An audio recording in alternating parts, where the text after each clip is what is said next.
السلام علیکم دوستو، ویلکم ٹو الیکٹو فیکٹس۔ دوستو، جب تاریک بادل اتنے منڈلا رہے ہو کہ روشن سورج بھی تاریکیوں کو نہ توڑ پائے، تو تب ہوائیں بھی شمع بجھانے کی سازش میں مگن رہتی ہے، لیکن وہ شمع کیا بجھے جسے روشن خدا کرے۔ دوستو، آج تقریباً پورا پاکستان بے حیائی کی تاریک بادلوں میں ڈوبا ہوا ہے۔ جھوٹ، دھوکہ، بے حیائی، حرام کی کمائی، یہ آج کل بہت عام سی بات ہو گئی۔ لیکن اگر میں بات کروں تو اس میں بے حیائی بالکل ٹاپ پر ہے، اور اس کا تقریباً 80% کریڈٹ ہماری میڈیا کو جاتا ہے۔ اب آپ پوچھیں گے کہ وہ کیسے؟ آج آپ پاکستان کے ڈرامے اٹھا کر دیکھ لیں، 90% آپ کو ناجائز محبت کی داستانیں ملیں گی، بے حیائی تو ٹاپ پر ملے گی۔ نہ محرم کی طرف رغبت، ساس بہو کی لڑائیاں، شوہر سے بے وفائی، طلاق ہے، صرف یہی کچھ تو دکھایا جاتا ہے ان میں، جس کی وجہ سے ہمارے ملک میں طلاق ریشو کہاں سے کہاں تک پہنچ گئی ہے۔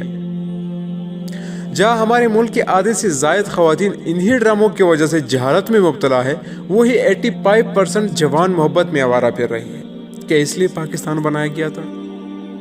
کیا ہمارے بڑوں نے اسی لیے اس ملک کو بنانے کے لیے قربانیاں دی، اپنا خون پانی کی طرح بہایا، اپنے سارے گھر بار ویران کر کے، اپنے بچوں کی قربانیاں دے کر اس پاک سرزمین کو آباد کیا تھا انہوں نے؟ کیا ان کی یہ ایکسپیکٹیشنز تھے کہ ہمارا میڈیا ایسا ہوگا؟ جھوٹ، فریبی، مکار، عیاش اور بے حیائی کو پلانے والا میڈیا۔ کیا یہ اسلامک اسٹیٹ ہے؟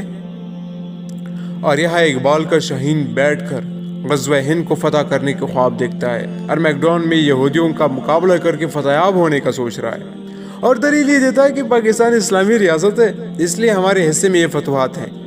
میرے بھائی، صرف اسلامک اسٹیٹ نام رکھنے سے کچھ نہیں ہوتا۔ کیا کوئی اگر اپنے بیٹے کے اوپر امام مہدی کا نام رکھ لے تو کیا اسے اس کا بیٹا امام مہدی بن جائے گا؟ نہیں نا۔ تو بالکل اسی طرح اسلامک اسٹیٹ یا اسلامی ریاست صرف کہنے سے، صرف نام توپنے سے نہیں بنتا، اسلام کو پریکٹیکلی نافذ کرنا پڑتا ہے۔ اور ڈاکٹر اسرار احمد صاحب تو یہی مرتے دم تک کہتے رہے، کسی نے نہیں سنا، یا پھر سنا بھی تو سننے جیسا نہیں۔ اور جب طارق جمیل صاحب نے کہا کہ میڈیا جھوٹا ہے تو ان کی اینکرز آگ بگولا ہو گئے۔ صرف طارق جمیل صاحب نے نصیحت کے طور پر کہہ دیا تھا، اور آپ کے جیسے غلیظ لوگوں کو بچہ کہہ کے پکارا اور نصیحت کی تو آپ لوگ ڈائریکٹلی اپنا رنگ دکھانے لگ گئے۔ شرم بھی نہیں آتی جو اتنے بلنڈرز کے بعد بھی آپ لوگ خود کو پاک پیش کرتے ہو۔ اور بے حیائی کی دکان جہاں سے چل رہی ہے، وہ لوگ کہہ رہے ہیں کہ ہم حیادار لوگ ہیں، خود کو اسلامی ریاست کے صحافی بھی کہتے ہیں اور حیادار بھی کہتے ہیں۔ اور منصور علی جو میرے جسم میری مرضی کو سپورٹ کر رہا تھا، تب تم لوگوں کی حیا کدھر تھی؟ وہاں تو حیا کا جنازہ نکل رہا تھا۔ کیسی کو آپ لوگ حیا کہتے ہیں؟ رمضان ٹرانسمیشن کے نام سے پروگرام ارینج کر کے وہاں مسلمانوں کا یہ کلچر آپ دکھا رہے ہوتے ہیں، اور ایسے لوگ پھر زبان باہر نکال کر طارق جمیل کو ٹارگٹ کر رہے ہوتے ہیں۔ وہ تو ان کا بڑپن ہے کہ انہوں نے معافی مانگ لی، اور تم لوگ اسی کو اپنی چیز سمجھ رہے ہو۔ شرم کرے یار۔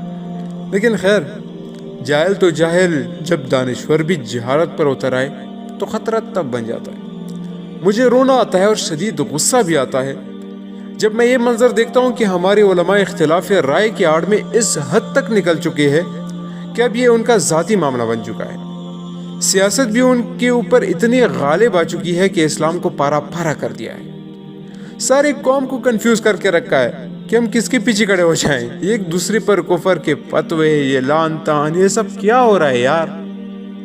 معذرت کے ساتھ میں آپ لوگوں کو آپ کا فریضہ یاد دلا رہا ہوں۔ ایسے حالات میں ہم نے امت کو بکیرنا نہیں ہے، ہم نے امت کو جوڑنا ہے۔ صرف 5 وقت کی نماز، صرف درس و تدریس سے ہم مسلمانوں کو پذیرائی نہیں بخش سکتے۔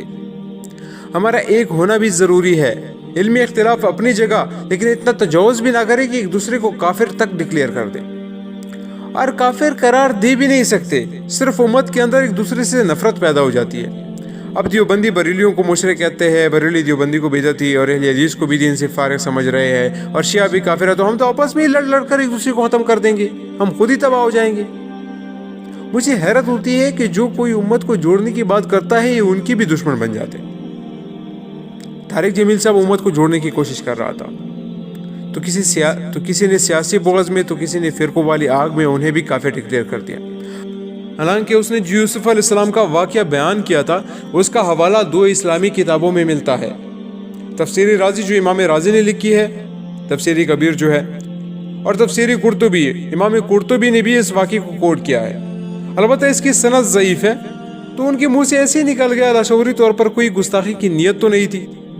یہ روایت تو 2 کتابوں میں موجود ہے آلریڈی، لیکن البتہ یہ جو منہ کالا کرنے والی بات مولانا صاحب نے کی تھی وہ ان کے منہ سے سہون غلطی سے نکل گیا تھا، اور اس پہ اور رجوع بھی کر چکے ہیں. آپ خود سنیں. آپ ان کو بتا دینا کہ یہ تفسیر قرطبی اور تفسیر رازی میں ہے، لیکن اس میں ایک مجھ سے صاحب ہو گیا ہے کہ میں نے وہ جو کہا نا منہ کالا کیا، وہ غلط ہو گیا مجھ سے. مطالعہ کی مدت ہو گئی ہے، یاد نہیں رہتا. کل جب میں نے اعتراض ہوئے اور رجوع کیا تو روایت بالکل صحیح ہے. آپ کو گدھے پہ بٹھایا گیا، شہر میں منادی کرائی گئی، ھذا جزاء من خان سیدہ، لیکن یہ منہ کالا کرنے والا مجھ سے صاحب ہو گیا ہے. یہ ان کو آپ بتا دیجیے گا. تفسیر رازی، تفسیر قرطبی. دوستوں، گستاخی کا فتویٰ دیتے وقت یہ بھی دیکھنا پڑتا ہے کہ نیت گستاخی کی ہے بھی یا نہیں، تب فتویٰ دیا جاتا ہے. اس بندے نے قصدن یہ بات کہی ہے، قصدن اس نے گستاخی کی ہے، یا سہون اس کے منہ سے ایسے ہی نکل گیا ہے.